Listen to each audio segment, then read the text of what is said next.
चलिए, any idea collateral security क्या होता है?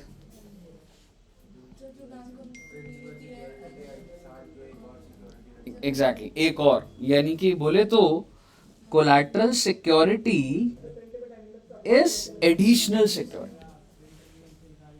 एक होता है प्राइमरी सिक्योरिटी कि मैंने क्या गिरवी रखा है, बट अगर उसमें भी अगर तसल्ली ना हो बैंक को या जो भी लेंडर है, तो कहता है नहीं जी कुछ और भी सिक्योरिटी आप रखो, that is called collateral security.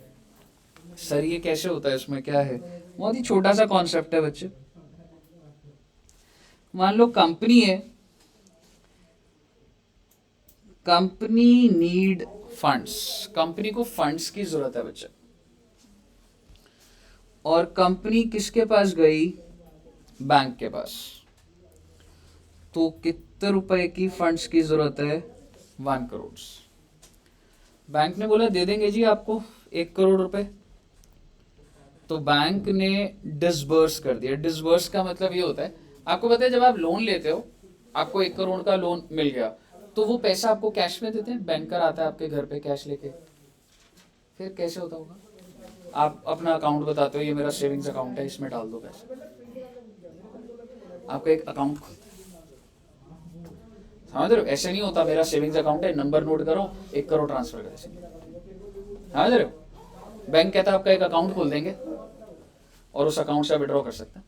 Just like your savings account, एक लोन अकाउंट खुल जाता है, समझ रहे हो?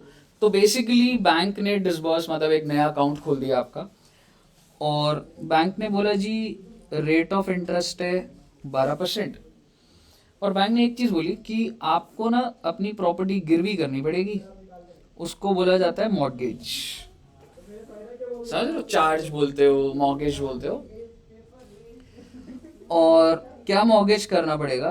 Land and building. आप मुझे बताइए, ये प्राइमरी सिक्योरिटी है या एडिशनल सिक्योरिटी? प्राइमरी है। बैंक इस एग्रीमेंट में लिखता है, बेसिकली होता क्या है, अगर आपको कभी लोन चाहिए तो आपको, और आप obviously bank without security loan देता है? अगर ऐसा होता ना तो आज इंडिया के बैंकिंग का फंडामेंटल ना बहुत स्ट्रांग है। क्यों स्ट्रांग है? क्योंकि मैं किसी को अगर 10 रुपए दे रहा हूं ना, तो मैं 15 रुपए की सिक्योरिटी ले रहा हूं, मैं 10 की भी नहीं ले रहा कि रिस्क हो। समझ रहे हो? तो मेरे पास हर बैंक बहुत स्ट्रांग है उस लेवल पे, डूबेगा नहीं ऐसे। जितने अगर आप सारे लोग भाग भी जाए लोन वाले, तो मैं एसेट बेच के रिकवर कर लूंगा। किंगफिशर के टाइम पे क्या था, क्यों रिकवरी नहीं हो पाई? क्योंकि वो जब ऑफिशियल्स मिल जाते हैं, सिक्योरिटी थी नहीं। समझ रहे हो? इनटेंजिबल लेवल पे सिक्योरिटी थी, पेटेंट्स, कॉपीराइट्स, उस पर भी मिल जाती है। समझ रहे हो? एसेट सिर्फ टेंजिबल नहीं होता। जैसे रिलायंस, एयरटेल है ना, इनके बैलेंस शीट में पेटेंट्स, गुडविल, उसके बेसिस पे भी लोन मिल जाता। लेकिन जिस दिन बिजनेस गिर गया, उस दिन पेटेंट भी गिर जाता, उस दिन गुडविल भी गिर जाती। ये हो गया था। तो बेसिकली ये आपकी प्राइमरी सिक्योरिटी है। तो कैसे होता है सर? आप ना बेटा प्रॉपर्टी के पेपर बैंक को दे देते हो, ओरिजिनल पेपर आप बैंक के पास चले जाते हैं, और उसमें होता है आप बेच नहीं सकते इसको। मुद्दे की बात ये नहीं है, मुद्दे की बात ये है कंपनी को 1 करोड़ मिल गए, आप मुझे पहले जर्नल एंट्री बता दीजिए। बैंक में कितने डेबिट? To bank. ये आपका बैलेंस शीट में एसेट हो गया, और ये बैलेंस शीट में लायबिलिटी। लॉन्ग टर्म और short term, assuming long term, तो क्या होता है जी, ये नॉन करंट लायबिलिटी एक हेडिंग होती है, उसके अंदर लॉन्ग टर्म बोरोइंग्स के अंदर आपने देखा। ठीक है साहब? गुड।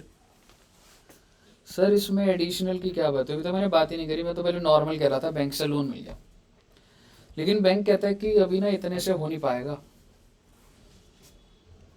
अच्छा, मैंने प्रॉपर्टी के पेपर उसको दे दिए, कोई एंट्री, कंपनी ने पेपर दे दिए सिक्योर्ड, कोई एंट्री, क्या बात की एंट्री। लेकिन बैंक ने बोला कि आपको ना कुछ एडिशनल सिक्योरिटी देनी पड़ेगी।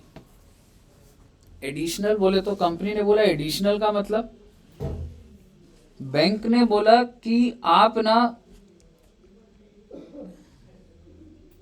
डिबेंचर्स इशू कर दो, issue of debentures as additional security.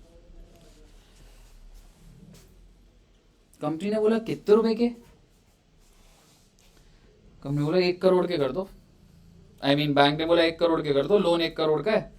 Company ने बोला कैसे? कह रहे 10 लाख डिवेंचर दे दो, मैं 10 रुपए। आप मुझे बताइए, मतलब मैं किसी से 1 करोड़ का लोन लेने गया, ऑलरेडी लोन तो बन गया, लायबिलिटी तो बन गई, और वो बैंक कह रहा है कि मैं उसको डिवेंचर्स इशू कर दूं, क्या उससे लोन और नहीं बढ़ जाएगा? इफ आई इशू डिवेंचर्स, कि मेरी लायबिलिटी नहीं बढ़ जाती? और कंपनी ने बोला अगर मैं आपको डिवेंचर इशू करूंगा तो आप मुझे फिर पैसे दे रहे हो। तो बैंक ने बोला आप गलत समझ रहे हो, पैसे वैसे नहीं मिलेंगे आपको, लेकिन आपकी लायबिलिटी बढ़ जाएगी। लॉजिकल लग रहा है बात? मतलब मैं मार्केट में 1 करोड़ का लोन लेने गया था, और कंपनी कह रही है, बैंक कह रहा है कि मैं तुम्हें 1 करोड़ तो दे दूंगा, तो 1 करोड़ की लायबिलिटी आ गई, लेकिन वो कह रहे हैं डिवेंचर इशू कर दो, उससे 1 करोड़ की लायबिलिटी और आ जाएगी ना। लोन मिल रहा है 1 करोड़ का, लायबिलिटी कितने की हो जाएगी? और वो जो 1 करोड़ एडिशनल है उसके अगेंस्ट मुझे पैसा नहीं मिल रहा। दूसरा सवाल, उस पर इंटरेस्ट देना पड़ेगा? नहीं देना। फिर सर ये क्या लॉजिक है? वैसे मार्केट में लॉजिक होता नहीं है, बस मॉड्यूल के अंदर है, तो मैं आपको इस चीज पे बताता हूं। Issue of debentures as collateral security. इसमें बेटा आपको ना मॉड्यूल के अंदर 2 ऑल्टरनेटिव्स मिलेंगे, और आपको पेपर में भी ये दोनों ऑल्टरनेटिव लिखने। पहला ऑल्टरनेटिव ये है, no need to pass any journal entry which is logical. आपको कोई जर्नल एंट्री पास करने की जरूरत नहीं है फॉर सच इशू। आप समझ रहे हो ना? कोलैटरल सिक्योरिटी कोई एंट्री डालने की जरूरत। एक बार नीचे आ जाता हूं। सर ऑल्टरनेटिव नंबर 2 क्या कहता है? ऑल्टरनेटिव नंबर 2 कहता है एंट्री डालो। क्या एंट्री डालो? 2% डिवेंचर, मतलब इशू कर दो। कितने डिवेंचर थे मालूम है? नहीं, आई थिंक 10 लाख थे। कितने रुपए के? 10 रुपए के 1 करोड़। बैंक डेबिट कर दूं क्या? पैसा थोड़ा ना देगा बैंक, उन्होंने तो लोन के लिए दे दिया ना बस। Debenture suspense. सर अब ये क्या होता है? कुछ नहीं है बेटे, जब ये लायबिलिटी फालतू की है, आप मुझे बताइए, मैं इसका पैसा मैं किसी को रिडीम करके वापस दूंगा? मैं पैसा जबरदस्ती बना रहे हैं। ये लायबिलिटी टेक्निकली नोशनल है। Why would I give? मेरे को पैसा नहीं है, मैं डिवेंचर इशू कर रहा हूं, पहले तो कोई सेंस ही नहीं है बात की। मेरी बुक्स में लायबिलिटी बन रही है, एट द सेम टाइम मैंने अपनी बुक्स में क्या बना दिया बेटा? Asset. But is it a real liability और a real asset? That's only journal entry empire. तो ये जो है नॉन करंट एसेट में दिखाया जाता है बेटा, और ये कहां दिखाया जाएगा आपका? Non current.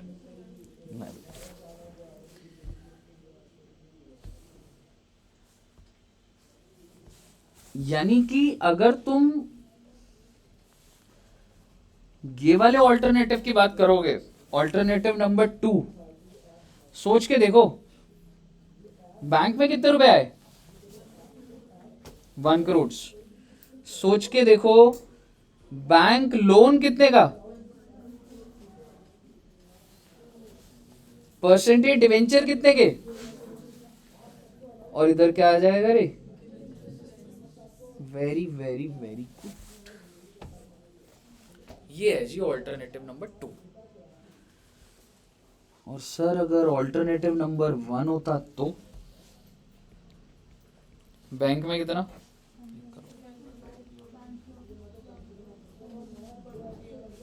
क्या मैंने कोई एंट्री डाली? कोई एंट्री डाली, दिस इज लॉजिकल। और आखिरी बात बोलूंगा, क्योंकि पेपर में लिखना होगा तुम्हें, सच issue shall be disclosed in notes to। आप बच्चे जब फाइनेंशियल स्टेटमेंट बनाते हो, ट्रेडिंग P&L, बैलेंस शीट, तो एक एक कंपोनेंट को समझाना भी कंपलसरी होता है। और वो कहाँ पे समझाया जाता है? Notes to accounts. क्या नोट्स टू अकाउंट्स मेरा फाइनेंशियल स्टेटमेंट होता है? होता है, ठीक है। सो बेसिकली आप इसको नोट्स टू अकाउंट में समझाओगे कि हमने इस साल लोन लिया था, हमने बैंक लोन लिया ना, ये लिया ना बैंक लोन। इसके नीचे ही ऐसे ही लिख रहा हूं मैं, वैसे आपको आंसर में भी ऐसे दिख जाएगा, इसके नीचे आप लिख दोगे issued debentures as collateral, you have to disclose the fact to the investors. भैया इन्वेस्टर को तो बताओगे ना कि इशू करा, तो ये आपका सारा का सारा क्या है बच्चे? Issue of debenture as collateral security. आखिरी बात बोलूंगा, सर जी मैंने लोन लिया हुआ था और ये लोन मैंने लिया था, 20 साल का लोन था, मैंने सारी रीपेमेंट कर दी, इंटरेस्ट पे कर दिया, लोन भी वापस हो गया, इस एंट्री का क्या करूं? ये तो अभी भी जिंदा है, ये तो जिंदगी भर चलती रहेगी अभी। बट मोमेंट यू पे of the entire amount of loan, तो इस एंट्री का क्या करो? रिवर्स करो। समझ रहे हो? तो मैं ये लिख रहा हूं, ये वैसे बुक में मिलेगा नहीं तुम्हें। Once the entire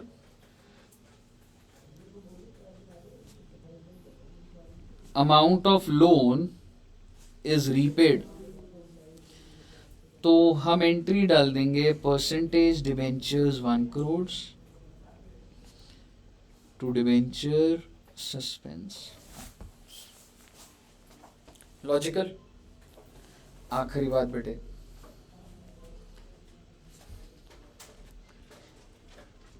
if there is any default on repayment of loan, ये कोलैटरल सिक्योरिटी इसलिए ली जाती है क्योंकि बैंक कहता है देख भाई अगर तूने कुछ भी डिफॉल्ट कर दिया ना, तो liability of debentures will crystallise.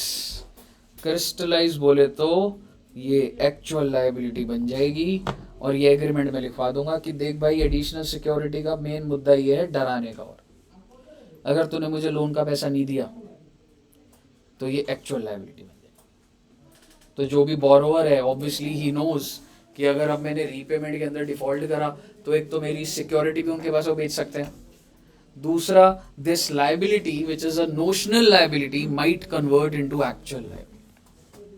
बताइए क्लियर है? चलिए गुड। तो सर ये सारी की सारी बातें आपकी किसकी हो गई? Issue of debentures as collateral security. चलो इसको नोट कर लिया बच्चे।